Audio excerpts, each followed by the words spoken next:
You are my only desire by Suneha Rauf. और वो मुझे कहता है कि उसे उसके नाम से न पुकारूं मैं, यानी कि अपनी जान को जाना भी न पुकारूं मैं। वैसे तो मुझे हिफ्ज है उसके चेहरे का हर नक्श, मगर क्या उसे देखने के रोज जतन भी न पालूं मैं।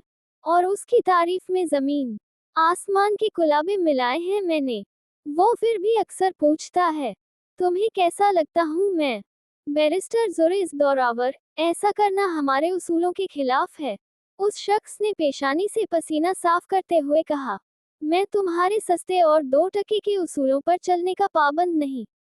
उसने घड़ी पर वक्त देखते हुए कहा, जैसे अब मजीद कुछ बोलना वक्त का जाया होगा। वसीम सिद्दीकी तंग आ गया था। ना एक तरफ उसकी उस कजन माहे कामिल ने जवाब दिया था और न वो मान रहा था। सर, किसी ने वसीम सिद्दीकी के कान में आकर कुछ कहा, जिससे उसके चेहरे पर शातिराना मुस्कुराहट छा गई। मैं चलता हूँ, निहायत जरूरी काम से। इस मामले पर जल्द तफसील से बात होगी। मुझे नहीं लगता जो बात करनी हो, मेरा सेक्रेटरी मौजूद है और तुम्हारे जरूरी कामों से ज्यादा अहम मेरा 1 मिनट है। डबल कीमत जुरेज दौरावर। उसने आखिरी पत्ता फेंका, एक नजर दरवाजे की तरफ फिर से देखा। 4 गुना रकम भी बढ़ा दो, तब भी नहीं वसीम सिद्दीकी। जुरेज दौरावर एक बार ना की चीज को हाँ में नहीं बदलता। एक्सक्यूज मी, वो कहता आगे बढ़ गया। वसीम सिद्दीकी ने मुठियां भींची। उसकी अकड़ एक दिन जरूर तोड़ूंगा।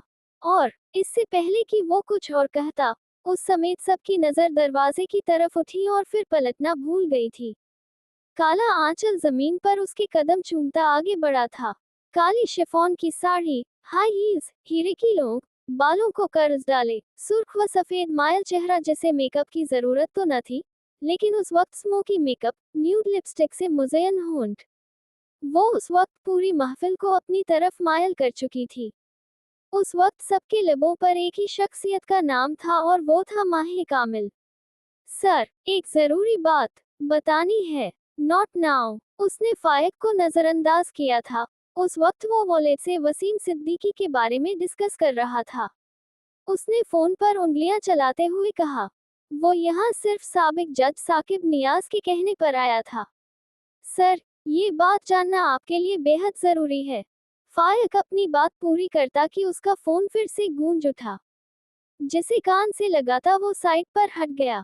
मिस माह, कैसी हैं आप? माहे कामिल। उसने अपने हाथ का क्लच अपने सेक्रेटरी को पकड़ाते हुए उसकी तसहीह की।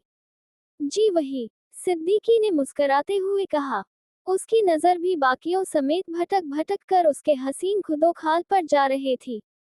वजह उसके जिस्म पर मौजूद वो शिफॉन की काली साड़ी थी, जिसका पल्लू नीचे उसके कदमों में था। स्लीवलेस और पीछे का गला गहरा था, जिसे सादा डोरों ने बांध रखा था, जिससे उसकी सफेद कमर साफ झलक रही थी। बैरिस्टर माजिद खान, एक शख्स ने पीछे से आते हुए उसके आगे हाथ बढ़ाकर अपना तारुफ कराया। अस्सलाम अलैकुम बैरिस्टर साहब। उसने हाथ को नजरअंदाज किया था। वालेकुम अस्सलाम, उसने कहते हुए यहाँ वहाँ नजरें घुमाई और एक्सक्यूज करती साइड पर हो गई। कितने ही नौजवान उसको देखकर ठंडी आहें भर रहे थे। सब उसके ख्वाहिशमंद बने थे पल में। वो जो कॉल काटता वहां से हटा था। सामने का मंजर देखकर उसकी आंखों से शरारे निकले। उसकी आंखें शिद्दत जब्त से सुर्ख पड़ी। फाइक, फाइक। उसने कुछ दूर खड़े फाइक को आवाज दी। जी सर, उसने सामने देखते हुए कहा तो फाइक ने भी उसी सिमत देखा।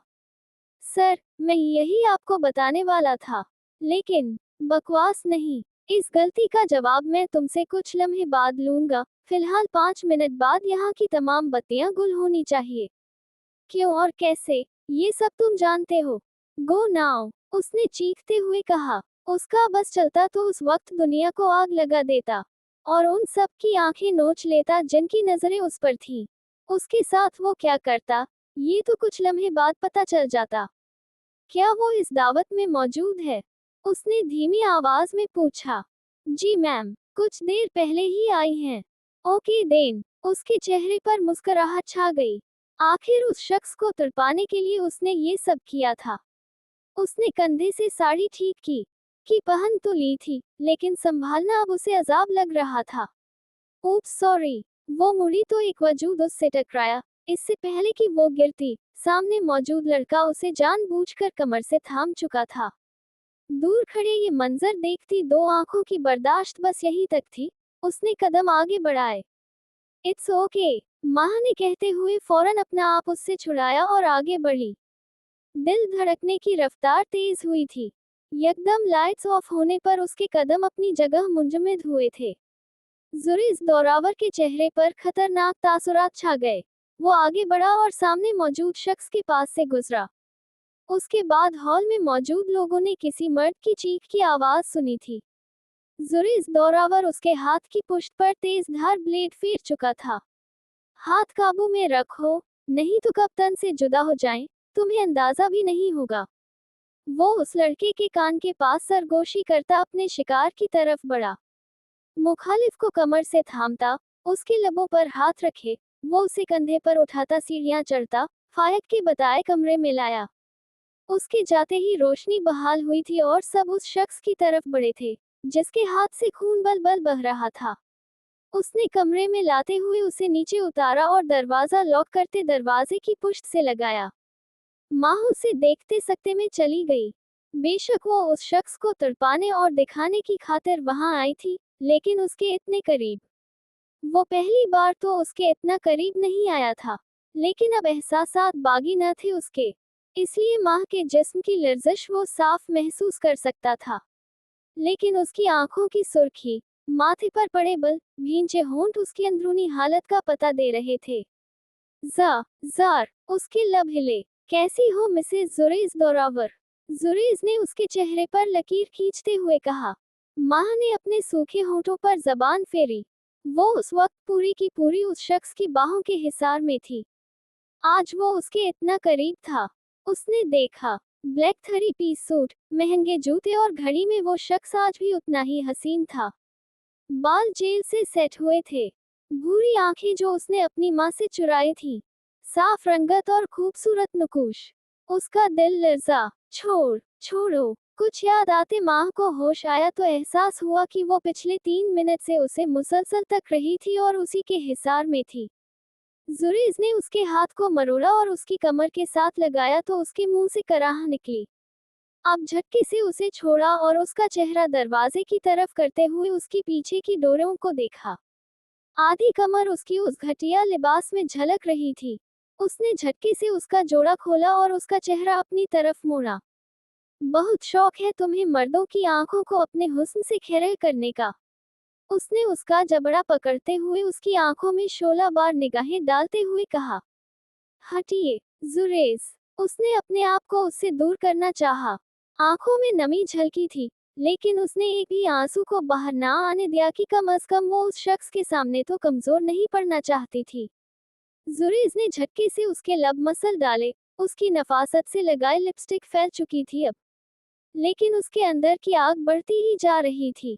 ज़ार, उसने बेयकीनी के एहसास से उसका नाम पुकारा।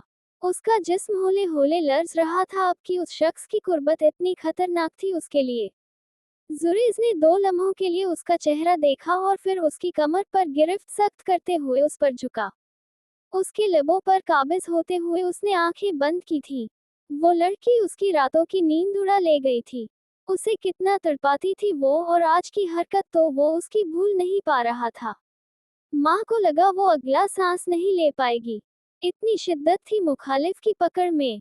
ये पहली बार था कि मुखालिफ ने उस पर अपना आप ऐसे दिखाया था। तुम्हारी हिम्मत कैसे हुई ये बेहुदा लिबास पहनकर यहाँ आने की? वो गर्राया तो वो भी होश में आई। दिल चीख कर रोना चाहता था। सांस अब भी फूली थी, लेकिन उसे कमजोर नहीं पड़ना था। मेरी मर्जी, मेरी जिंदगी है, मैं सब करूंगी। तुम मुझे रोक नहीं सकते, हटो। वो उससे ऊंची आवाज में चीखी थी। वो यहाँ आई थी उसे तड़पाने के लिए, उसकी तवज्जो के लिए, लेकिन अब वो पछता रही थी, बुरे तरीके से। बात करने की तमीज भूल गई हो तुम माँ। उसने उसके बाल मुट्ठी में कैद करते हुए उसका चेहरा अपने सामने करते हुए कहा। छोड़िए, मुझे जाना है। वो उस पर से निगाहें हटाती बोली कि मजीद वो शख्स उसके करीब रहता तो उसका सांस रुक जाता। मेरा करीब आना इतना बुरा लग रहा है। तो उस आदमी का हाथ लगाना क्यों बुरा नहीं लगा? उसका इशारा कुछ लम्हे पहले होने वाले मंजर की तरफ था। प्लीज। वॉलेट ने उसका इनकार सुनने से पहले ही सबको बाहर भेजा और उसके नजदीक आया। इनकार करने वाली हो? हाँ। वजह बताओ। आप मुझसे बहुत बड़े हैं। इस्लाम उसकी इजाजत देता है। वो बोला तो वो लाजवाब हुई। कोई ठोस वजह लाओ। मुझे किसी खेल का हिस्सा नहीं बनना। वो बोली तो वो समझ गया कि उसके दिमाग में क्या चल रहा है। फिलहाल निकाह में मुझे कबूल करो। अपने एंजल को मौका दो। और मुझे कुछ नहीं करना, मुझे वापस जाना है। अवाइजा रहमान, अगर तुमने मना किया तो मैं तुम्हें जान से मार दूंगा। उसने कहा तो अवाइजा के कदम बाहर जाते रुके। मुझे इतनी बच्ची मत समझिए। तो चलो मुद्दे पर आते हैं। तुम मेरे करीब आ चुकी हो और इन सब के सबूत हैं मेरे पास। मैं वो सब मीडिया पर नशर करके तुम्हें अपनी गर्लफ्रेंड साबित कर देता हूँ। तुम्हारी अपनी फैमिली तुम्हें झूठा समझेगी। तुमने उन्हें धोखा दिया है एक नामेहरम के करीब जाकर और तुम। वो शशदर्द रह गई। हाँ या ना? तुम ऐसा नहीं करोगे एंजल? बोलो हाँ। मैं नहीं चाहता दुनिया तुम्हें वॉलेट की गर्लफ्रेंड के नाम से जाने, क्योंकि इससे तुम्हारी और तुम्हारी फैमिली खतरे में आ जाएगी। मुझे मुझे मंजूर है, लेकिन याद रखना, इसके बाद तुम अवाइजा रहमान के एंजल नहीं रहोगे। वो बोली तो वो उसे सख्त निगाहों से घूरकर बाहर गया। निकाह की रस्म खुशी असलूबी से हुई। वो अवाइजा रहमान से अवाइजा ईमा सलार बन गई थी। दादी, मुझे घर जाना है। वो निकाह होते ही खड़ी हुई। तुम कहीं नहीं जा सकती ओलिवर। उसकी जान को खतरा है अब, क्योंकि खकवानी अब भी आजाद है। अगर उसकी हिफाजत कर सकते हैं तो ले जाओ, और अगर उसे एक भी खरोंच आई तो तुम सबको जान से मार दूंगा। तमीज से बात करो। जुरेस चीखा तो वॉलेट ने आईब्रो उचकाई।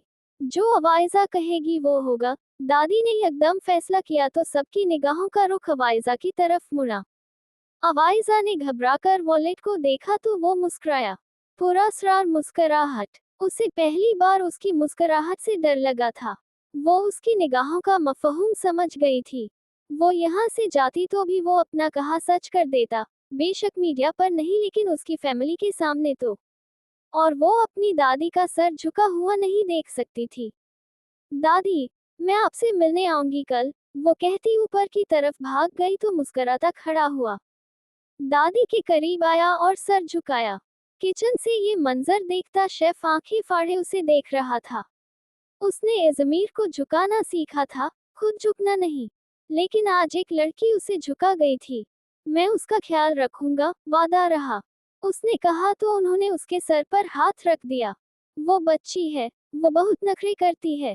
वो बताने लगी, मैं सब पूरा करूंगा, और जिस दिन आप वॉलेट की जिम्मेदारी में कोई गलती महसूस करें, मैं इजाजत देता हूँ उस दिन आप उसे यहाँ से ले जाएगा। उसने कहा तो दादी मुतमिन होती उसके सर पर हाथ रख गईं। जुरेज की वो बहन थी, छोटी जान से प्यारी। लेकिन वो मुतमिन था क्योंकि वॉलेट को वो अब से नहीं बहुत सालों से जानता था और उसमें तब्दीलियां महसूस करते उसने उस पर नजर रखी थी। और ये जानकर उसे झटका लगा था कि वो अवाइजा में दिलचस्पी ले रहा है। और फिर कल ही तो वॉलेट ने उससे उसकी बहन मांगी थी और वो मुस्कुराकर उसे गले लगा गया था। ध्यान रखना, वो बहुत छोटी है, उसे कुछ हुआ तो मैं। जुरेज ने मुस्कुराकर वॉलेट को देखा और आंख दबाता बाहर निकल गया। उनको खैर आबाद कहते वो ऊपर गया था, जहां वो लड़की थी जिसने उसके घर के साथ उसके दिल को तस्खीर कर लिया था। वो ऊपर गया तो वो बेड पर बैठी रो रही थी। उसके गाल सुर्ख पड़ गए थे। वो दरवाजा बंद करता उसके पास गया और झटके से उसे खड़ा किया। वो बमुश्किल उसके सीने से लगने से बची थी। किस बात का रोना आ रहा है तुम्हें? मर गया है कोई? दूर रहो तुम। आप बोलना अब से मुझे नहीं तो जबान गदी से खींच निकालूंगा। मुझे नहीं पता था जिसे मैं फरिश्ता समझ रही थी वो शैतान निकलेगा। वो उस वक्त कहीं से 17 साल की बच्ची नहीं लग रही थी। वो 20-22 साल मैच्योर लड़की लगी थी उसे। क्या शैतानियत दिखाई है मैंने? वो खुद पर जब्त रखता बोला। मुझसे जबरदस्ती निकाह किया गया। कहने को वॉलेट इज़मीर का बादशाह है, लेकिन निकले तुम वही गांव के रिवायती मर्द ही। गांव का रिवायती मर्द ही समझो। हर मुसलमान मर्द अपनी बीवी के लिए ऐसा ही होता है। मुझे रिवायती कहो या कुछ भी, मुझे नफरत है तुमसे। वो चीखी। वॉलेट ने उसकी कमर में हाथ डालते हुए उसे खुद से बिल्कुल चिपका लिया। इतने बड़े लफ्ज मत बोलो, पछताओगी। नफरत सिर्फ मैं करता हूँ, उस जज्बे पर मेरा इख्तियार है जो मैं लोगों को नहीं देता। दूर रहो मुझसे। वो फिर से चीखी तो वॉलेट ने झटके से उसे छोड़ा और हाथ हवा में बुलंद करते बरी अज़िम्मा हो गया, जैसे कह रहा हो आपका हुक्म सर आंखों पर। वो गिरते गिरते बची थी। मैं तुमसे कभी मोहब्बत नहीं करूंगी। वो रोते वहीं थक कर बैठ गई। मोहब्बत, इश्क और दीवानगी तुम सब करोगी और मुझसे करोगी अवाइजा रहमान। ये बात जान लो। क्या चाहिए बदले में बोलो। तुम्हारा दिल दुखाया है आज। पहला और आखिरी मौका दे रहा हूँ। बोलो क्या मांगना चाहती हो। लेकिन उसके बाद तुम नफरत जैसा कोई घटिया लफ्ज कम अज कम मेरे लिए तो इस्तेमाल नहीं करोगी। मुझे भरोसा नहीं आप पर, उसने कहा तो वॉलेट ने तमस्कुराना निगाहों से उसे देखा, जैसे उसे दाद दे रहा हो। मांगो, वादा करो, दोगे। मैं वादे नहीं करता, करके दिखाता हूँ। मेरे 18 के होने से पहले तुम मेरे नजदीक नहीं आओगे। और ईमा सलार को जिंदगी का पहला झटका लगा था। ये बकवास है, वो धड़ा। हाल, गाड़ियां तेजी से आगे पीछे अपने सफर पर गामजन थी। किसी की इतनी हिम्मत न थी कि उनकी गाड़ियों के आगे आता। ये दहशत और एहतराम दोनों था उसका लोगों पर। लोग उसके नाम से ही खौफ खाते थे। उसके खास लोगों के अलावा उसे किसी ने देखा ही नहीं था। लेकिन इस शहर के लोग जानते थे कि जिस पर उस शख्स की नजर पड़ जाए, वो शख्स या तो जान से गया या काम से। यहाँ उसकी धाक थी, ऐसे ही नहीं थी। उस शख्स ने इस खौफ और अपने नाम को फैलाने के लिए साल लगाए थे। वो चाहता था लोग उससे डरें, उसके नाम पर गर्दनें झुकाएं, उसका नाम लेने पर ही काम हो जाएं। वो खुदा नहीं समझता था खुद को, खुदा का बंदा समझता था। उसे लगता था इस दुनिया में अच्छाई ज्यादा देर नहीं रहती। हर नए ईमानदार पुलिस ऑफिसर का दूसरे दिन ट्रांसफर हो जाना, महकमों में भर्तियां सिफारिशात पर, यूनिवर्सिटी में मेरिट से ज्यादा नाम चलता था लोगों का। हर कारोबार में धांधली, करप्शन से भरी पड़ी थी दुनिया। और ऐसा होता भी था, ये शहर उसका था। यहाँ हर इलीगल काम उसके इशारे पर होता था। वो हाँ करता था तो सब होता था। लेकिन वो इलीगल काम भी इतना लीगली करता था कि बाकी माफिया की दुनिया हैरत से सदमे से कंग हो जाती थी। वो माफिया से ताल्लुक नहीं रखता था, ये उसका म्यार न था। लेकिन इस दुनिया पर भी काफी नजर थी उसकी। हजारों ने उसे गिराने की, उसकी जगह पर आने की कोशिश की थी। और फिर वो क्या, उनकी नस्लें ही इस दुनिया में अपना निशान खो चुकी थी। वो दो कामों से खार खाता था। उसे औरतों पर धंधा करके कमाया पैसा चाहिए ही नहीं था। उसने सिन्फ़े नाजुक को इतना जरूरी समझा ही न था। यही वजह थी उसके शहर से एक भी औरत, लड़की या बच्ची स्मगल या ज्यादती के केस में मुलव्विस या मारी नहीं गई थी। और जो ऐसा करता था, उसे बेहद बड़ी सजा दी जाती थी। ये उसके बनाए कुछ उसूल थे। वो शराब और शबाब दोनों में दिलचस्पी न रखता था। यही चीज थी जो हैरत अंगेज थी। उसके नजदीक इंसान को किसी चीज से अगर मोहब्बत करनी चाहिए है तो वो है पावर। ताकत का नशा सर चढ़कर बोलना चाहिए इंसान के। उसे पावर और शोहरत से गर्ज थी बस। पैसा तो पानी की तरह था उसके पास। इज़मीर उसका शहर था, जो तुर्की का तीसरा बड़ा शहर था। करोड़ों के हिसाब से आबादी थी वहाँ। उसके हर चप्पे चप्पे पर उसकी हुकूमत थी। हर हुक्मरान और सियासतदान उसके कहने पर बदले जाते और नए आते थे। ये उसका शहर था। बाकी करीब के मुल्कों के लोग भी उसके नाम से अच्छे से वाकिफ थे, जिनसे उसका काफी इंपोर्ट एक्सपोर्ट का बिजनेस चलता था। हैरान कुन बात उसकी तरक्की, उसकी शोहरत नहीं थी। हैरान कुन बात यह थी कि वो 30 साला मर्द मुसलमान था, जिसने अंग्रेजों को अपनी धूल बनाया हुआ था। हजारों लड़कियां और सियासतदानों की बेटियां उसके पीछे थीं, लेकिन वो उनको एक नजर तक ना गवारा न करता था। ये उसके उसूलों के खिलाफ था कि किसी औरत को अपने साथ रखे। यही वजह थी कि उसका कोई भी अफेयर मंजर आम पर न आया था कभी। उसके खिलाफ महाज खोला जाता था, लेकिन उसकी कोई कमजोरी जब मुखालिफिन के हाथ न लगती तो वो पीछे हट जाते। लेकिन वो उनकी जड़ें तक उखाड़ देता था अपने मुल्क में। वो जालिम के नाम से जाना जाता था, वो जालिम जिसने सिर्फ जालिमों को ही नेस्तो नाबूद किया था। उसके दोस्तों की तादाद तो क्या ही थी, दुश्मन भरे पड़े थे। गाड़ी झटके से उस इमारत के सामने रुकी थी। वो उतरता तेजी से अंदर गुम हो गया था। उसे सियाह इमारत भी कहा जाता था, क्योंकि उस महल नुमा घर से अजीब वहशत टपकती थी। रात की स्याही में ये सियाह इमारत खौफनाक मंजर पेश करती थी। उसने अपने मीटिंग हॉल में जाते ऑनलाइन मीटिंग का इनाकाद किया था। आधा घंटा और फिर 2 घंटे गुजर गए थे, लेकिन काम जारी था उसका। हम अगर इस डील को इनकार करते हैं तो हमें 2 करोड़ का नुकसान होगा, और ये लड़कियां हम बाजियाब नहीं करवा सकते। ये अहमद जबरान का केस। उसने कुर्सी घुमाकर निगाह सामने दीवार पर चमकती बड़ी स्क्रीन पर डाली और उस शख्स को देखा जिसने उसकी बात के खिलाफ जाने की हिम्मत की थी। तुम्हारा नाम है गिरामी। इस खामोशी में उसकी भारी आवाज गूंजी।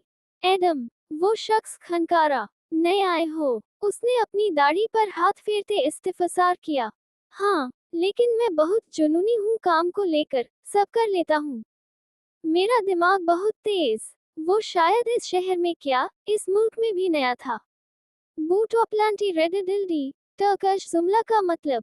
मीटिंग बर्खास्त की जाती है। और यकदम सामने लगी स्क्रीन पर अंधेरा छा गया। उसकी सारी इंफॉर्मेशन मेरे मेज पर कल शाम तक पहुंच जानी चाहिए। इससे पहले अभी 10 मिनट में उसे उस जगह पहुंचाओ जहां ये सीखे कि जबान का इस्तेमाल कब और कहां करना चाहिए। वो कहता सिगार सुलगाता उठ खड़ा हुआ। यही सब थी उसकी जिंदगी। यही तमन्ना थी उसकी। उसे सिर्फ ताकत से मतलब था, जहां पावर वहां दी अमीर। अगर वो जिद पर आ जाता तो करोड़ों छोड़ देता, और अगर वो ठान लेता तो लोगों से पाई पाई का हिसाब निकलवाता। उसके बारे में कहा जाता था कि वो खुदा के बाद किसी से नहीं डरता। और ये सच था। उसने रब के सिवा किसी से डरना नहीं सीखा था। उसे कोई चीज नहीं डरा सकती। वो खुलेआम कहा करता था, लेकिन नहीं जानता था लोग उसकी आंखों में डर एक दिन जरूर देखेंगे। खौफ किसी को खोने का, ये वक्त बताने वाला था। काश वो सब न हुआ होता तो शायद आज हमारे दरमियान इतने इख्तिलाफात न होते। मेरी मोहब्बत पर यकीन करती तुम। वो माजी को याद करते उसे देखने लगा। माँ, माँ, वो उसे ढूंढता सारे घर में घूम रहा था जब उसे पता चला कि वो गिर गई थी स्कूल में और अब सो रही है। वो सब छोड़ता उसके कमरे में भागा था। उसके वालिदैन ने एक दूसरे को देखा और फिर माँ की माँ को जो हल्का सा मुस्कुराई थी। वो अंदर आया तो वो सो गई थी। उसके करीब बैठते उसकी कहानी देखी जहाँ बैंडेज हुआ था। उसने वो हाथ पकड़ते मुआयना किया और फिर कमरे का दरवाजा हल्के से बंद करता नीचे आया। कैसे लगी उसे चोट? वो संजीदा सा वहां खड़ा सबसे पूछ रहा था। वो 16 साला नौजवान वैसे तो काफी सुलझी हुई तबीयत का मालिक था, लेकिन जहां बात माह मैडम की आती थी, वो सब भूल जाता था। गिर गई थी बताया तो है, उसकी माँ ने खड़े होते हुए कहा। वो इतनी छोटी नहीं है, 15 साल की ही। कैसे गिर सकती है खुद ही? वो भी यकीन था, जैसे उसका गिरना कोई अनहोनी बात हो। फजूल बातें मत करो जुरेज। फारूक दौरावर ने उसे देखते बाज रखना चाहा। बाबा, बताए प्लीज, क्या उसका फिर से झगड़ा हुआ है? किसी ने मारा है उसे? वो समझ जाता था उसके मुतालिक हर बात खुद से ही। हम, बस हल्की सी लड़ाई हो गई थी उसकी क्लास की लड़की से। वो अपना भाई ले आए और उसने माँ को धक्का दे दिया। लेकिन माँ भी उसे बाकायदा मारकर आई है। अब की समरीन बेगम माँ की वालिदा ने कहा। तो आप में से कोई गया क्यों नहीं शिकायत लेकर? अब की बार उसकी आवाज ऊंची थी। जुरेज, उसके बाप ने उसे मना करना चाहा। बाबा, आप लोग समझ क्यों नहीं रहे, उसे कितनी चोट आई है? वो तकलीफ में है। उस लड़के की हिम्मत कैसे हुई माँ को धक्का देने की? वो धाड़ा था। वो जब गुस्से में होता था तो कोई नहीं कह सकता था कि वो 16 साला नौजवान है जिसे अगले ही महीने 17 का हो जाना है। कुछ नहीं हुआ। अब ठीक है वो, समरीन बेगम बोली। लेकिन वो तन फन करता बाहर निकल गया था। अब कल तैयार रहिए स्कूल में हाजिरी लगवाने और उस लड़के के वालिदैन से माफी मांगने के लिए। हमना बेगम ने फारूक दौरावर को कहा तो वो नफी में सर हिलाने लगे। भाई साहब, आप मना करिए, कहीं वो खुद को नुकसान न पहुंचा ले। माँ तो वैसे भी अब ठीक है, समरीन बेगम बोली। वो माँ के मामले में किसी की नहीं सुनता भाभी। आज भी नहीं सुनेगा, बेकार है सब। आप बस अपनी बेटी को हमें सौंपे, मेरे बेटे के दिमाग को कुछ सुकून आए। आपकी अमानत है भाई साहब, जब चाहे निकाह की रस्म रख ले। दादी अंदर आराम कर रही थी, नहीं तो जुरेज को वो वही काबू कर सकती थी। ये छोटा सा घराना था फारूक दौरावर का, जहां उनके बड़े भाई इसहाक दौरावर अपने खाले के हकीकी से कुछ साल पहले ही जा मिले थे। उनकी अलिया और उनकी बेटी, उनके बेटे और बीवी के साथ एक ही घर में रिहाइश पजीर थे, क्योंकि वो सब मोहब्बतों से रहने वाले लोग थे। जुरेज दौरावर को सब बचपन से देखते आए थे। बचपन से माँ की हर एक हरकत वो ध्यान से देखता आया था। उससे प्यार करना, उसे अपने साथ रखना, हर चीज पर उसे फौकियत देना। माँ ने खाना नहीं खाया तो खुद भी भूखे रहना, माँ के लिए दूसरे से लड़ जाना। वो पागल था उस लड़की के पीछे, जिसके लिए वो सिर्फ बेस्ट फ्रेंड से ज्यादा कुछ नहीं था। कभी कभी वो उसकी इन सब हरकतों से तंग आ जाती थी। जुरेज दौरावर इस पर भी उसका बस नहीं चलने देता था। जुरेज दौरावर ये जान ही नहीं पाया कि हर रिश्ते को वक्त दरकार है, हर रिश्ते में मुखालिफ को स्पेस देना चाहिए, जो वो माँ को वो नहीं देता था। इतनी मोहब्बत भी इंसान को बागी कर देती है, मिजाज को चिड़चिड़ा और आपकी अहमियत घटती चली जाती है। और तवक्को के मुताबिक स्कूल से फोन आ चुका था, वो उस लड़के का सर फाड़ चुका था। उसके अपने वालिदैन उसकी इन हरकतों पर परेशान थे, लेकिन बेटे की मोहब्बत को जुनून बनते नहीं देखना चाहते थे। इसलिए निकाह की डेट रख दी। वो ये सब अच्छे से समझता था और मुतमिन था। होता भी क्यों ना, उसकी जिंदगी की वाहिद ख्वाहिश पूरी होने जा रही थी। उसने हर सालगिरह पर अपने बाप से माहे कामिल को मांगा था। उसका बाप अपने लाडले बेटे की हर बार की गई फरियाद को मजीद झूठला नहीं सकता था। सारी तैयारियां मुकम्मल थी, क्योंकि उनके वालिदैन मरहूम हशमत दौरावर और फाखिरा बेगम की भी यही तमन्ना थी। निकाह के दिन से पहले माहे कामिल को तेज बुखार हो चुका था, लेकिन फारूक दौरावर निकाह की रस्म करना चाहते थे। ना जाने क्यों उन्हें लग रहा था कि जिंदगी उनका साथ छोड़ने वाली है। माह ने बुखार की हालत में कबूल है कहा था अपनी माँ के कहने पर, जो बेहद खुश थी इस रिश्ते पर। सब खुश थे। दादी उनकी नजर उतारती ना थकती थी। इन दिनों सबने जुरेज के चेहरे पर अलग चमक देखी थी। दादी के हवाले बच्चों को छोड़कर वो सब उम्रे के लिए गए थे और फिर वापस न आए। प्लेन क्रैश में वो सब दारे फानी से कूच कर गए थे। जुरेज ने माँ को संभाला था जो बिल्कुल बिखर गई थी। फाखिरा खातून अपने बच्चों के गम में घुल गई थी, लेकिन उनकी औलादों को ऐसे रोते नहीं देख सकती थी। जुरेज के 18 का होते ही उन्होंने ये मुल्क छोड़ने का फैसला किया था, जो उन्हें सिर्फ दुख ही दे रहा था। उन्हीं दिनों उन्हें रोड एक्सीडेंट में एक नन्ही कली मिली थी, जिसके माँ बाप मौके पर जान गंवा बैठे थे, लेकिन वो बच्ची बच गई थी। उन्होंने उसे साथ लगाया। वो उसे यहाँ नहीं छोड़ सकती थी। इस मुल्क के हालात से आशना थी वो। शायद रब ने उन्हें उस कली का आसरा बनाया था, वो कैसे न उसे कबूल करती। और फिर वो उस नन्ही कली, जुरेज और माहे कामिल को लेती तुर्की के शहर इजमीर में जा बसी, जहां उनके शौहर का कारोबार हुआ करता था और वो आती जाती रहती थी। तब जुरेज को अच्छी तालीम दिलवाई थी उन्होंने। वो ज्यादा अरसा हॉस्टल रहा था। वो सब छोड़कर अपनी फैमिली के लिए कुछ करना चाहता था। वो 1 साल जो उसने पाकिस्तान में रोते गुजारे थे, उसमें उसका ध्यान माहे कामिल से बिल्कुल हट चुका था। नहीं तो वो जान जाता जो उसे मुस्तकबिल में धचका देने वाला था। फाखिरा बेगम की इतनी जायदाद थी कि वो सुकून से अपने बच्चों के साथ रह सकती थी, लेकिन यहाँ रहते उन्होंने जुरेज को वकील बनाया था और माहे कामिल भी उसी के नक्शे कदम पर वकालत की डिग्री हासिल कर रही थी। वो नन्ही कली भी अब 10 साल की हो चुकी थी। उसका नाम उन्होंने अवाइजा रखा था, और जो चीजें उन्हें उस गाड़ी से मिली थी उसमें उन मियाँ बीवी के नाम मौजूद थे। उसके वालिद का नाम रहमान था और वालिदा का मारक। उन्होंने उनकी जांच पड़ताल करवाई थी। वो एक आम हादसा था, लेकिन उनके रिश्तेदार अवाइजा की जिम्मेदारी नहीं उठाना चाहते थे। इसलिए अवाइजा के मरहूम बाप के भाई से उन्होंने अवाइजा की कस्टडी ले ली थी ताकि मुस्तकबिल में कोई मसला न हो, जिसे उन्होंने हाथों का छाला बना रखा था सबने। जुरेज ने उसे छोटी बहन और माँ की तो जान बसती थी उसमें। उनकी सारी तवज्जो अपने बच्चों पर थी, जिसे उन्होंने संभाल कर रखा था। वक्त का काम था गुजरना, वक्त गुजर रहा था। जुरेज अब वकालत की डिग्री हासिल करके पहला केस लड़ता जीत गया था। और फिर जैसे जीत तो उसका मुकद्दर बन गई थी। वो चाहता था कि वो माँ, दादी और आवी को हर सहूलत दे। इन सब में उसने अपना आप मिटा डाला था।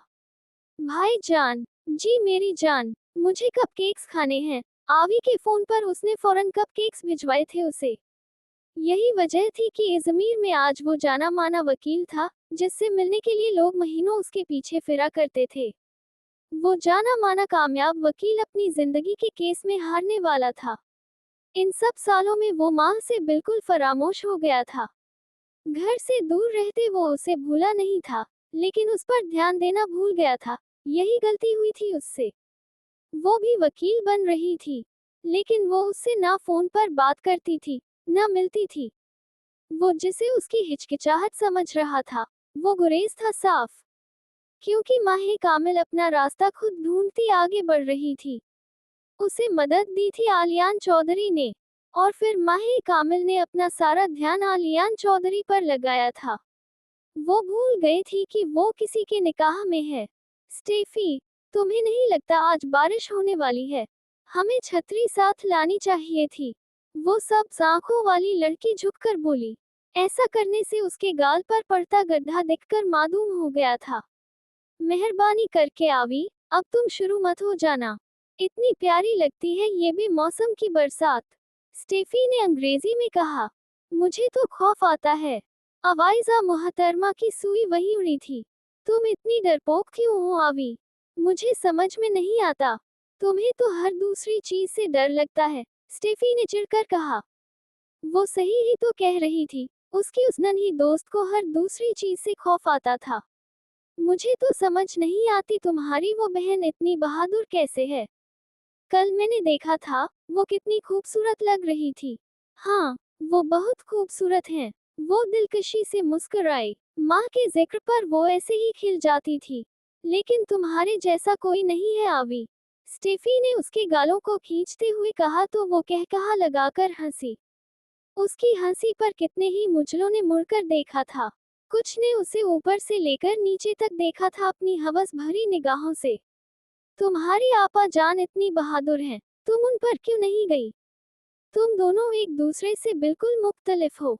हाँ, शायद, क्योंकि मैं उनकी सगी बहन नहीं। उसके चेहरे की चमक पल में मांद पड़ी थी। अब तुम उदास न हो प्लीज। तुम में तो उनकी जान है, स्टेफी ने उसे देखकर कहा तो मुस्कुराई। वो सच कह रही थी। और फिर अपनी स्कूटी दौड़ाने लगी। कल मिलेंगे स्टेफी। बारिश की पहली बूंद उस पर पड़ी थी और उसने घबराकर स्पीड बढ़ाई थी।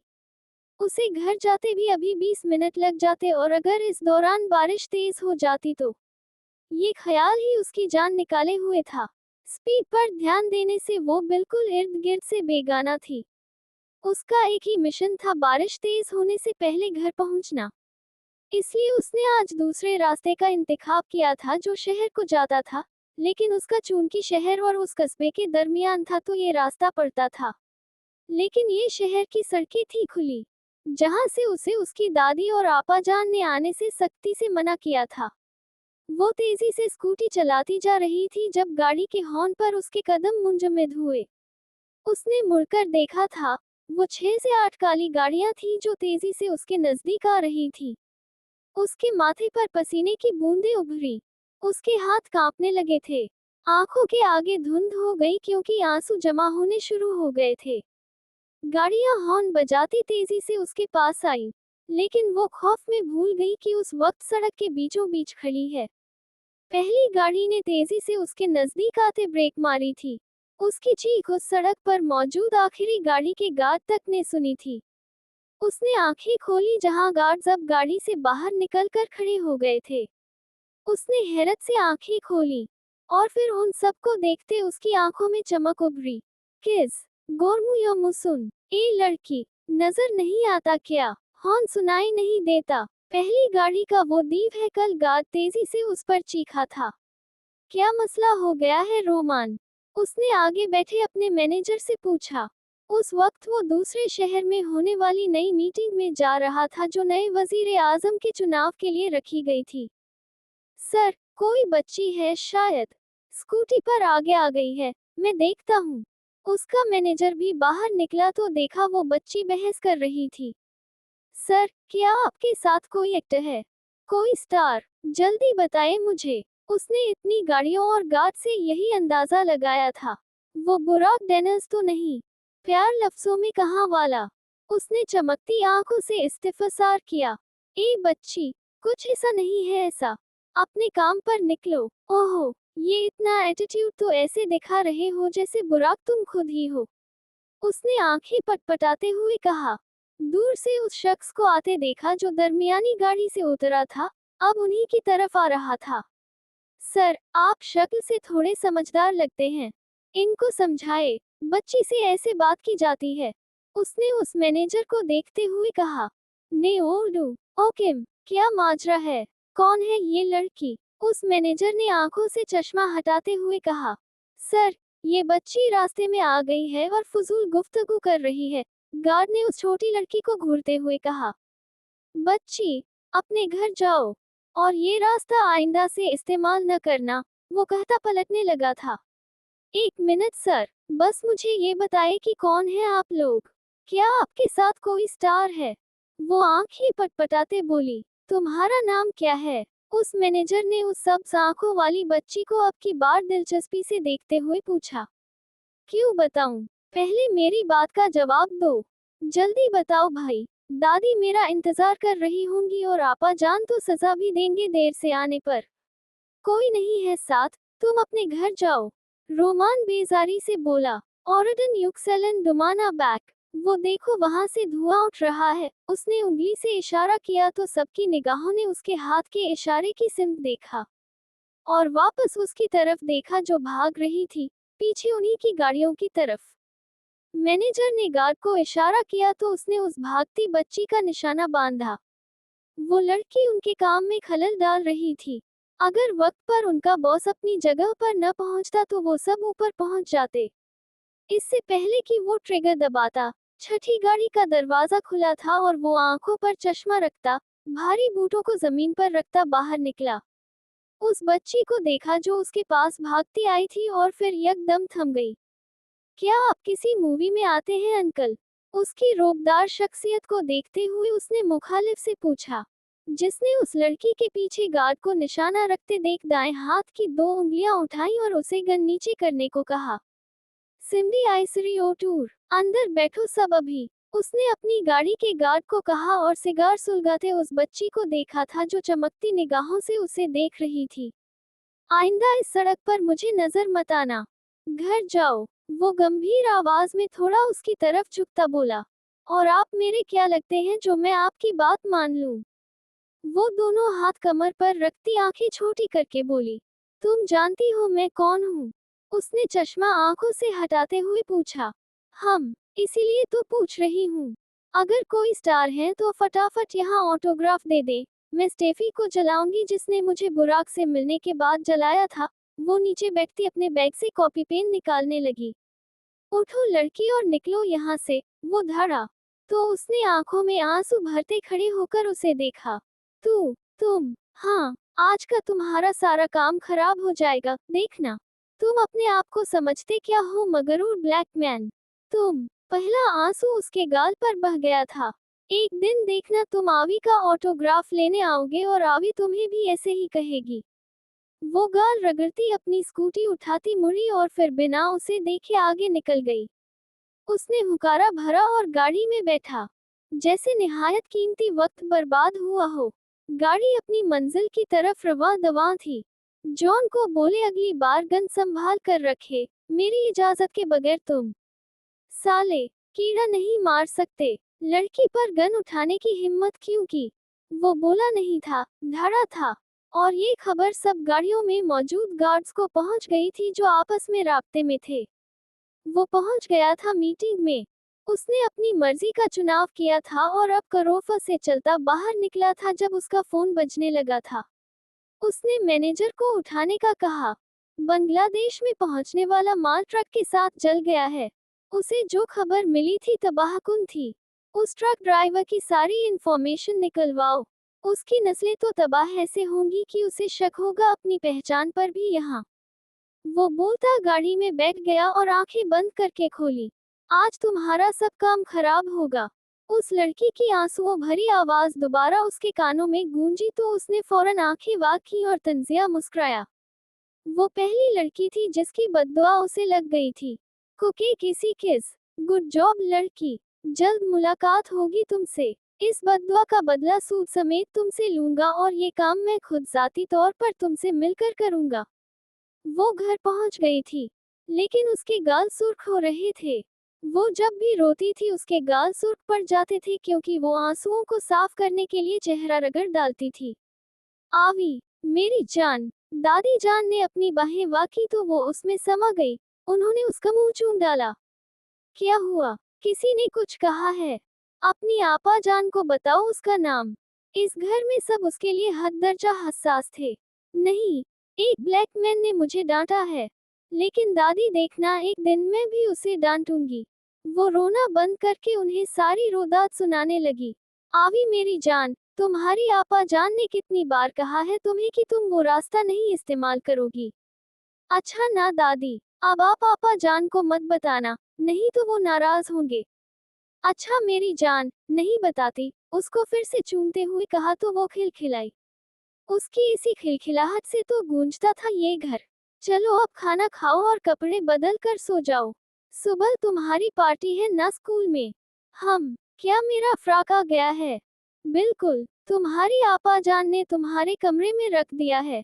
वो मीटिंग पर गई है, कह रही थी मेरी आवी की अच्छी सी तस्वीरें मुझे भेजना लेकर। मैं देख कर आती हूँ। वो अपना फ्रॉक देखने के लिए भागी। वो 16 साला लड़की नहीं बच्ची थी, जिसे घर वालों ने बड़े होने ही नहीं दिया था। उसकी मासूमियत उसके चेहरे से झलकती थी, और सुबह वो अपना सुर्ख फ्रॉक पहनती एकदम तैयार थी। उसकी दादी उसके ना जाने कितने सदके उतार चुकी थी और उसकी तस्वीरें उसकी आपा जान को भी भेज दी थी। आज तुम्हें ड्राइवर छोड़ेगा मेरा बच्चा। इस मोए फ्रॉक के साथ कहाँ उस स्कूटी पर जाती फिरेगी। ओके दादी। वो आज खुश थी, क्योंकि ये फ्रॉक उसकी आपा जान ने खासी मिन्नतों के बाद दिलवाया था। वजह उसकी कीमत नहीं, उसकी बोल्डनेस थी। वो घुटनों तक आती फ्रॉक थी जिसकी बाजू न थी और गला डीप था। उसकी आपा जान ने उसे नीचे मैचिंग लेगिंग्स और गला को सही करवा कर दिया था। आस्ती ने अब भी न थी। अब वो ड्राइवर के साथ स्कूल के लिए रवाना हो गई थी। आज वो अपना केस मुकम्मल करता वापस आया था। अब अपना कुछ वक्त वो घर वालों को देना चाहता था कि एक मुकाम वो पा चुका था। दादी उससे हमेशा वक्त न देने का शिकवा करती थी। वो घर आ गया था, सब मौजूद थे। दादी ने उसे गले लगाकर उसका माथा चूमा।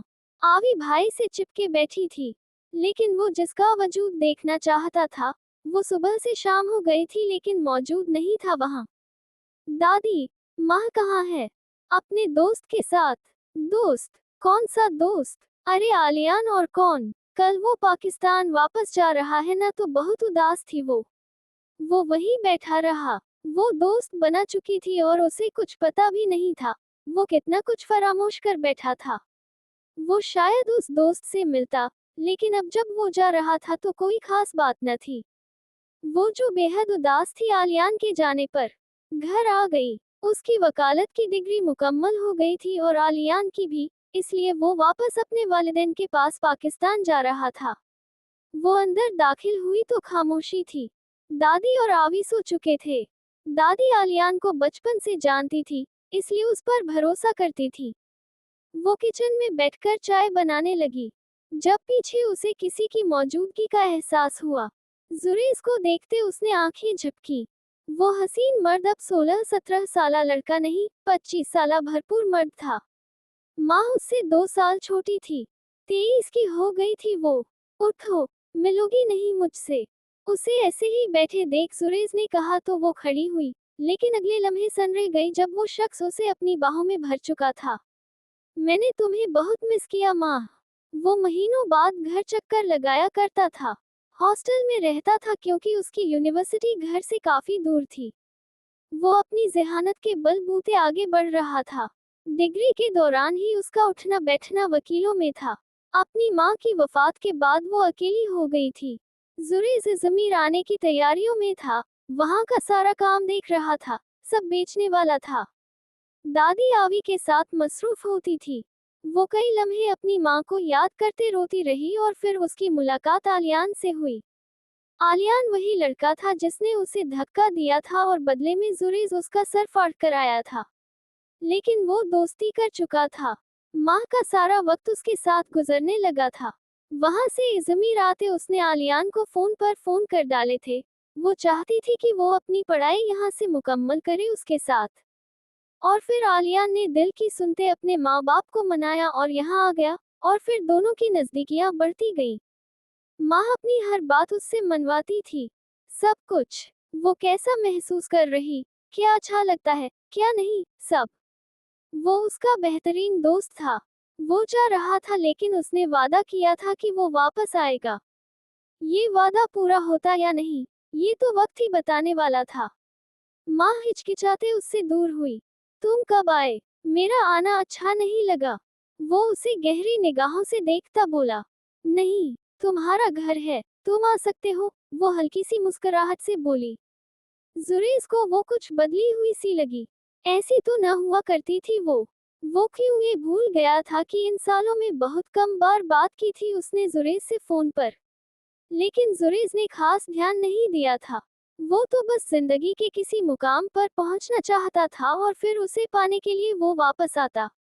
उसकी मोहब्बत हर दिन के साथ बढ़ी थी। वो उससे फोन पर बातें न करती थी जिसे वो उसकी जी जग समझा था, लेकिन उसने भी ज्यादा जोर न दिया था। वो उससे एक ही रोज मिलना चाहता था, लेकिन हर गुजरते दिन के साथ उसकी मोहब्बत में इजाफा ही हुआ था। उसे पाने की तड़प बड़ी थी, लेकिन वो अपनी मोहब्बत को फरागत पाकर ही अपनाना चाहता था। जानता था वो नशे की तरह है, जो लग गई तो वो और कुछ नहीं कर पाएगा। इसीलिए आज वो कामयाब होता, अपना मकसद पूरा करता, अपनी अमानत लेने लौट आया था। लेकिन मुखालिफ वजूद तो उस अमानत को भूल बैठा था, या शायद जानकर भी याद नहीं करना चाहता था। तुम्हें कैसा लगा मेरा आना, ये बताओ। जुरेज ने एक कदम उसकी तरफ बढ़ाते हुए कहा। अच्छा, उसने झिझकते हुए कहा। जुरेज कई लम्हे उसे देखता रहा और फिर झुकता उसके माथे पर लब रखता वहां से चला गया। वो जल्द से जल्द दादी से रुखसती की बात करना चाहता था कि अब तो माह की डिग्री भी मुकम्मल हो चुकी थी। वो कई लम्हे वहीं खड़ी रही। उसे ये लम्हा बहुत नागवार गुजरा था। लेकिन नजरअंदाज करती आलियान का फोन नंबर मिलाने लगी। वो कमरे में चला गया और कई लम्हे सोचता रहा। उन आंखों में उसे देखकर कोई खुशी की रमक नहीं थी, सिर्फ अजनबियत थी जो उसे गरा गुजरी थी। वो कल ही दादी से बात करने का फैसला करता आंखें मूंद गया। वो आलियान से बात करने में मसरूफ थी। पहुंच गए और मुझे बताया भी नहीं, वो शिकवे करने के अंदाज में बोली तो वो मुस्कुराया। अभी तो पहुंचा हूँ डार्लिंग, कैसे बताता। बस सबसे मिलने के बाद फोन करने वाला था। उसकी आवाज आई। अच्छा बताओ, उदास क्यों हो? जार वापस आ चुका है। कौन? वो तुम्हारा कजिन। उसे अच्छे से याद था जुरेज दौरावर, कैसे भूलता वो उसे। लेकिन फिर भी पूछने लगा। हाँ, अच्छी बात है। मैंने सुना है इज़मिर के नामवर वकीलों की फहरिस्त में आता है वो। हाँ, उसने बहुत मेहनत की है, इतने साल लगाए हैं, वो ये सब डिजर्व करता है, वो बोली। तुमने उस शख्स को डिस्कस करने के लिए फोन किया है? मुझे तो मैं रख रहा हूँ, आलिया ने कहते फोन काट दिया। वो हैरानी से फोन देखने लगी। उसने तो सिर्फ उसकी बात का जवाब दिया था। शायद उसे मेरा जुरेज की तारीफ करना नहीं पसंद आया। You jealous man. वो मुस्कुराए और उसे व्हाट्सएप पर सॉरी के मैसेजेस लिखने लगी, क्योंकि आलियान ने उसे अपने अलावा कोई दोस्त न बनाने दिया था, और न उसके मुंह से किसी और की तारीफें वो सुनता था। लेकिन माँ ये न समझ पाई कि ये सब जज्बात मोहब्बत में होते हैं, दोस्ती में नहीं।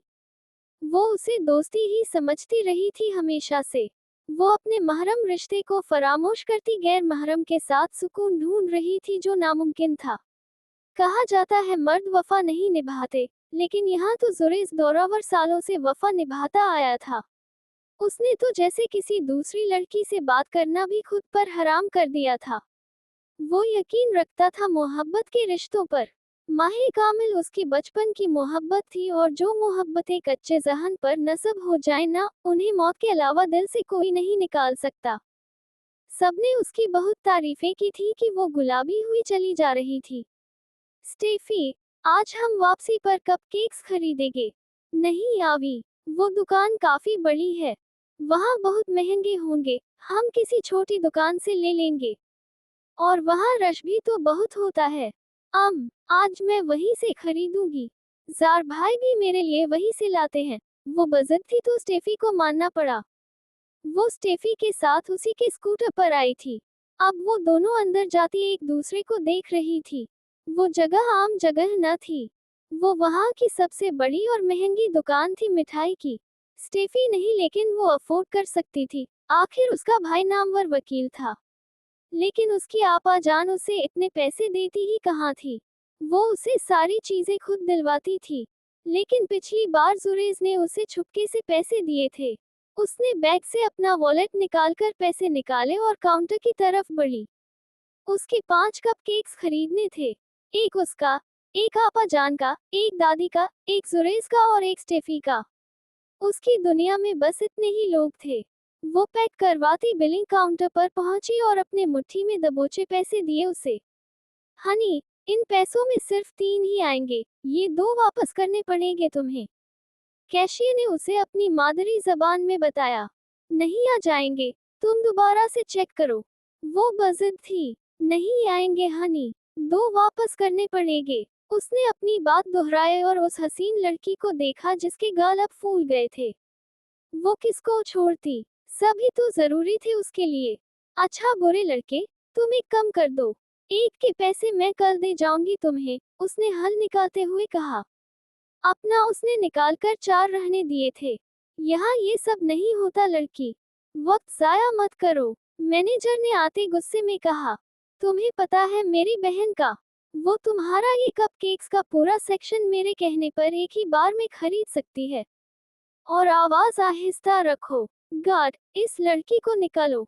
मैनेजर ने उसकी बातों को गीदड़ भगिया ही समझा था। वो रोते बाहर निकल आई। उसने अपने सारे पैसे जिद में मांगने वाले को दे दिए थे। खुद उसकी आंखों से बल-बल आंसू गिर रहे थे। उसका कितना मन था कपकेक्स खाने का। वो बाहर आती अब गाल रगड़ रही थी। ऐसा करते वो किसी की नजर में आ गई थी। ये जगह उसके अंडर न थी, लेकिन उसे ये जगह काफी पसंद आई थी, क्योंकि ये बीच के पास थी। अगर वो ये बेकरी खरीदकर यहाँ गोल्फ क्लब बना दे तो। उसने मुस्कुराते शातिराना अंदाज में उस जगह को देखा। इस जगह का मालिक कौन है? रोमान से पूछा गया था। सर, कोई शहरी है, यानी कि आम इंसान। जी, ठीक है। उसे इस जगह की मुंह बोली कीमत दो और खरीद लो इस जगह को। इससे हमें बहुत बिजनेस मिलेगा। ओके सर, गाड़ी रोको। उसने सामने उसी दिन वाली लड़की को रोते देख गाड़ी रुकवाई। रोमान भी उसे ही देख रहा था।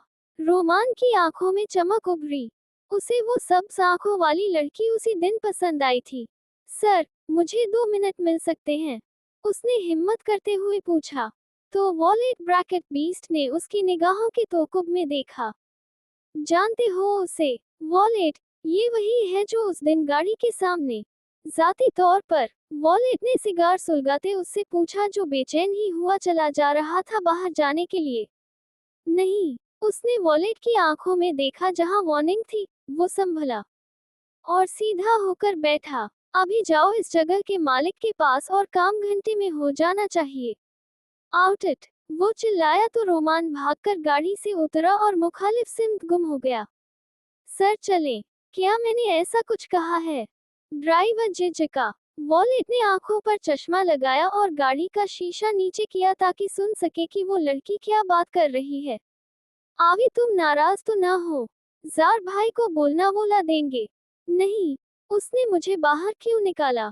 क्या मैं झूठी हूँ जो उसे धोखा देती? मैंने कहा था कि एक के पैसे कल दे दूंगी। उसकी सुई वही अड़ी थी। अब वो गाल रगड़ रही थी जो सुर्ख हो गए थे। सुर्ख फ्रॉक में वो छुई मुई सी लड़की थी जिसका चमकता चेहरा, भूरे बाल, सब्ज आंखें और एक गाल में पड़ता गड्ढा किसी को भी अपनी जानिब मुतवज्जे कर सकता था। हे टैटलिन सना यादम एडब्ल्यू मीम, प्यारी, क्या मैं तुम्हारी कोई मदद कर सकता हूँ? एक नौजवान मर्द ने उसे देखते ऑफर की। नहीं। उसने स्टेफी का हाथ पकड़ा और उस आदमी से आगे निकल गई तो वो आदमी भी कंधे उचकाता चला गया। अंदर जाओ, कपकेक्स का सारा हिस्सा खरीदो और इस लड़की के घर पर पहुंचाओ। उसने फोन कान से लगाते अपने आदमी को हुक्म दिया। उसने ऐसा क्यों किया था? नहीं जानता था कि उसके दिमाग में क्या चल रहा है। वो गाड़ी का शीशा ऊपर चढ़ाता कि सामने के मंजर पर उसने मुठ्ठियां भींची। वो लड़की किसी लड़के से टकराई थी। सिर्फ टकराई थी। उसने गौर उस हाथ पर किया था जिसने उस लड़की के सफेद बाजू पर गिलाजत से फेरा था। उसके चेहरे पर पुरस्कार मुस्कुराहट छाई। जिस चीज पर मेरी नजर पड़ जाए उसे कोई तब तक कोई छू नहीं सकता जब तक वो मेरी निगाहों से ओझल न हो जाए। चलाओ गाड़ी। और फिर 10 सेकंड बाद उस माहौल में गोली की आवाज गूंजी थी, जो उस लड़के के हाथ पर लगी थी। वो मुस्कुराया। वॉलेट का निशाना अपने शिकार पर न लगे ये मुमकिन नहीं। अगले रोज घर में कहराम बरपा था, एक जिसकी भनक अब तक उसे ना लगी थी। जुरेज रुखसती की दरख्वास्त कर चुका था दादी से, जो दादी को भी मुनासिब लगी थी। वो भी अपनी अपनी जिम्मेदारी अब पूरी करना चाहती थी। माँ को वो अब जुरेज को सौंपना चाहती थी और उसी का इंतजार कर रही थी कि वो आए और उससे बात करे। और वो सुनते हक्के बक्के रह गई थी। किसकी रुखसती? किसकी बात हो रही है? लड़की, दिमाग खराब हो गया है तुम्हारा? तुम्हारा निकाह हुआ है तो रुखसती की भी बात तुम्हारी ही होगी। वो जरा सख्ती से बोली। मुझे कोई रुखसती नहीं करनी और जुरेज के साथ तो बिल्कुल नहीं करवानी। दिमाग खराब हो गया है। मेरी सालों की परवरिश को मिट्टी में मिलाने चली हो तुम। दादी गजबनाक अंदाज में बोली। दादी, प्लीज समझें। वो मिन्नतों पर उतर आई थी। क्या तुम भूल गई हो इस निकाह को? इतनी बच्ची भी न थी कि तुम्हें याद न हो, और तुम पर बहुत बार मैंने वाज़ेह किया था कि तुम जुरेज की अमानत हो। दादी प्लीज, मेरी बात सुने। क्या सुनूं? क्या सुनाना चाहती हो? मेरे बेटे की औलाद इस तरह का कुछ करेगी, मुझे अंदाजा होता तो उनके साथ ही मैं मनो मिट्टी तले सो जाती तभी। दादी प्लीज, अगर वक्त लेना चाहती हो तो बताओ। जहां इस लड़के ने इतने साल गुजारे हैं अब भी कुछ वक्त गुजार लेगा। वो मेरा पोता है। मेरी कोई बात नहीं टालेगा। वो फक्र से बोली। मैं किसी और से मोहब्बत करती हूँ। जुरेज को वो नहीं जानती थी बिल्कुल भी। उसकी आदतें, उसका रहना सहना। कैसे किसी एक अनजान शख्स से वो शादी कर लेती। उसे खुद के लिए कुछ करना था, इसलिए जो समझ आया बोल दिया। फाखिरा बेगम के सर पर जैसे सातों आसमान आ गिरे थे और उठी और जिंदगी में पहली बार उनका हाथ उठा था। चटाक चटाक। क्या बकवास की है? दोबारा बोलो। तुम्हारी इतनी हिम्मत? तुम निकाह में होते हुए इस तरह की घटिया बात कह रही हो। उन्होंने फूलों की तरह पाला था उसे, उसकी हर जायज नाजायज बात को माना था, जिसका सिला आज वो कुछ यूं दे रही थी उन्हें। और वो ये सब किस मुंह से बता थी जुरेज को, जिसने सारी जिंदगी उनके लिए वक्फ कर दी थी और वो उसकी अमानत की हिफाजत भी न कर सकी थी। मैं वही करूंगी जो मुझे करना है। वो रोते बोली तो वो थम गई। वो बागी हो गई थी। कैसे उन्हें पता न चला? कैसे वो सब वो उनकी नाक के नीचे कर गई? तुम मुझे यहाँ से कदम बाहर निकाल कर दिखाओ, मैं तुम्हारी कब्र बनवा दूंगी यहाँ। तुम्हें जरा ख्याल न आया अपनी मरहूम माँ का, जिसने ये निकाह करवाया था? तुमने जरा लाज न रखी उस तरबियत की? ये हक है मेरा, आप ये सब नहीं कह सकती। वो आज जुरेज को उस पर फौकियत दे रही थी जो उसे बिल्कुल पसंद न आया था। हमारा दीन तुम्हें हक तब देता जब तुम किसी के निकाह में न होती, लेकिन किसी के निकाह में होते हुए और जानते हुए कि किसी की अमानत हो तुमने गद्दारी की। इस रिश्ते की अमानत में खयानत की। रब के बनाए इस रिश्ते की तौहीन की। वो चिल्ला रही थी। दादी प्लीज, मैं उसके साथ कैसे रहूं जब मुझे किसी और से मोहब्बत है? कौन है वो? वो सीधी होती बोली तो वो उनके कदमों में जा गिरी। आलिया, आलियान, मेरी नाक के नीचे तो ये करती रही माँ। मुझे शर्म आ रही है खुद से। बेहद शर्मिंदा हूँ मैं तेरी माँ से, जुरेज से। मैं कैसे किसी को मुंह दिखाऊं? एक लड़की न संभाली गई मुझसे। उनकी आंखों से आंसू गिरने लगे तो वो तड़प गई। दादी, दादी, माँ, ये बात कान खोलकर सुन ले। हालात अब बदतरीन हो जाएं या बेहतर से बेहतरीन तो मेरे लिए मर गई। वो कहती बाहर निकल गई तो वो वहीं पड़ी सिसकने लगी। होश तब आया जब वो वापस आई। दादी, दादी, मेरी बात, कल रुखसती की बात मैं जुरेज को फोन करके कह चुकी हूँ। वो हतमी अंदाज में बोली, नहीं, मुझे ये मंजूर नहीं, तो निकल जाओ इस घर से। इस घर के दरवाजे बंद हैं तुम पर। वो कहती वहीं बैठ गई और वो तो थम गई थी।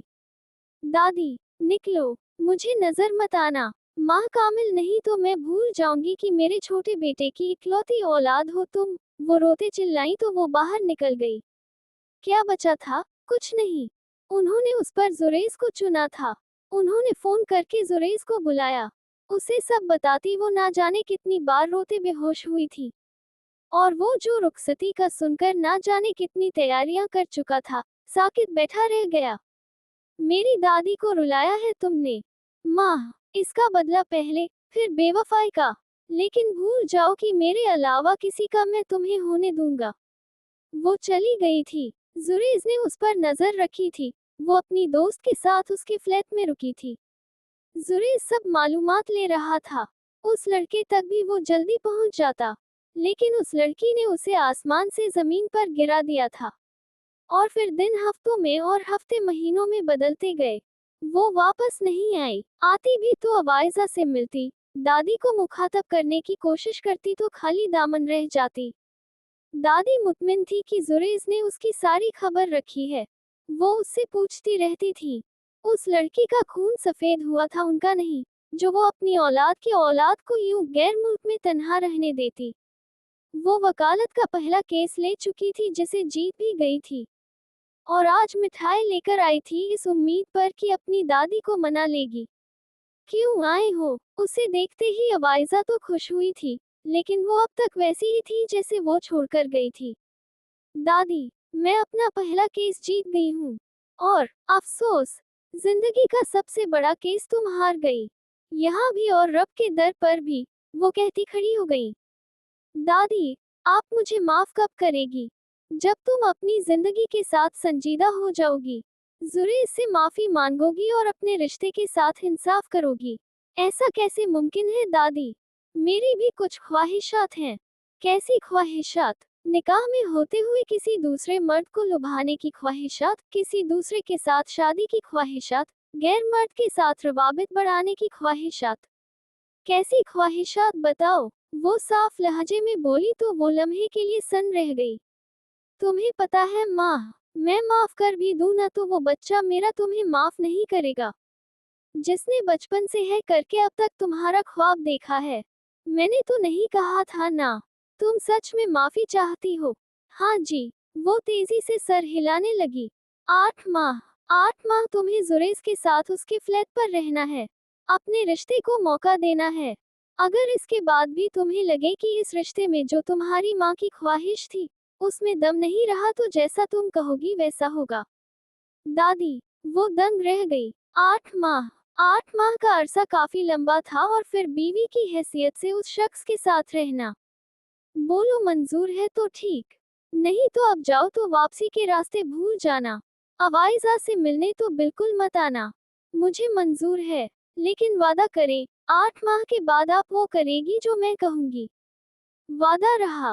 वो खुश थी। अपनी हयात जिंदगी में वो अपनी औलाद की औलाद को गैरों में हरगिज नहीं भेजना चाहती थी। इसलिए एक मौका ढूंढा था उन्होंने, शायद वो सब ठीक कर पाती।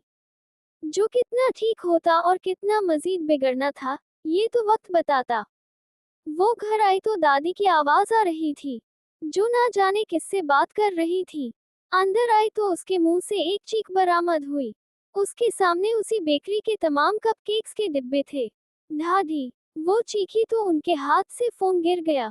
क्या हुआ मेरी बच्ची? क्यों दिल दहला रही है? दादी, ये किसने भेजे हैं? जरूर आपा जान ने या जार भाई लाए होंगे। नहीं, दोनों से बात हो गई है।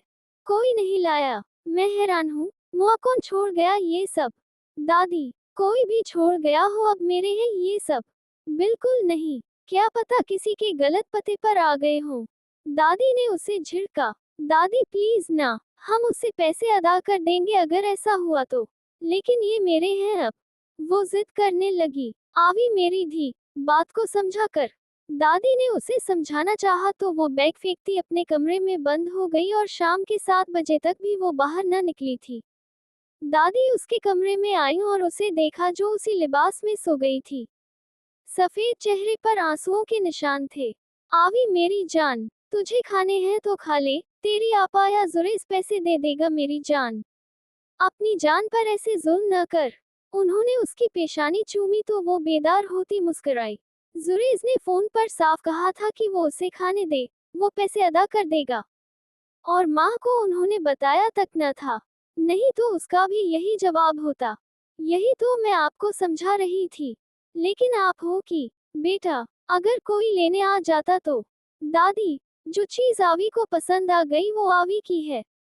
मैं हर तरीके से उसे हासिल करके रहूंगी, वो शिद्दत पसंदी से बोली तो दादी ने उसे जाकर खाने का कहा। उसकी इसी शिद्दत पसंदी से वो डरती थी। ना जाने आगे क्या करती ये लड़की। आह, मुझे माफ कर दो। उस शख्स की चीखें उस सियाह इमारत में गूंज रही थी। ट्रक में आग कैसे लगी? वॉलेट ने हाथ में एक तार पकड़ते उसे देखते हुए कहा। मैं नहीं जानता, उस शख्स ने पसीने से तर होते हुए कहा। अच्छा, वॉलेट ने इशारा किया तो उस पर चूहे छोड़े गए। उसकी दिल दहला देने वाली चीखें गूंजी। मजा नहीं आया? वॉलेट ने खड़े होते हुए कहा। चल एक आखिरी मौका, आज वॉलेट का मूड अच्छा है। बता कैसे जला ट्रक, किससे पैसे खाए थे? मैं नहीं बताऊंगा। वॉलेट ने उस नंगी तार को उस पर उछाला और फिर चीखें आईं और यकदम खत्म हो गई। वॉलेट जानता था ये काम किसका है, लेकिन उससे उगलवाना चाहता था। लेकिन वो शख्स शायद अपने मालिक का खासा वफादार कुत्ता था।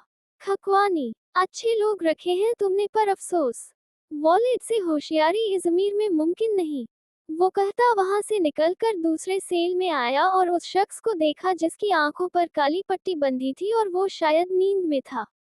उसके एक इशारे पर ठंडा पानी उस पर उंडेला गया तो वो शख्स हाँफता उठा और वॉलेट को सामने देखकर ठिठक गया। अब क्यों आवाज बंद हो गई एडम?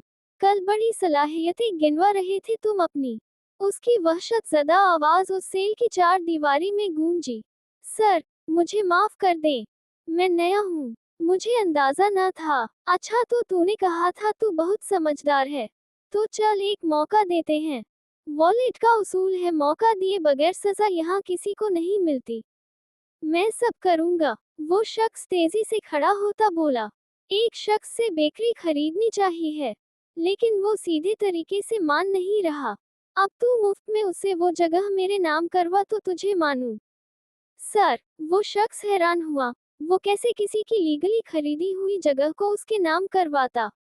पहला और आखिरी मौका एडम, वो संजीदगी से कहता सिगार का धुआं मुंह से निकालता उठा और वहां से निकलता चला गया।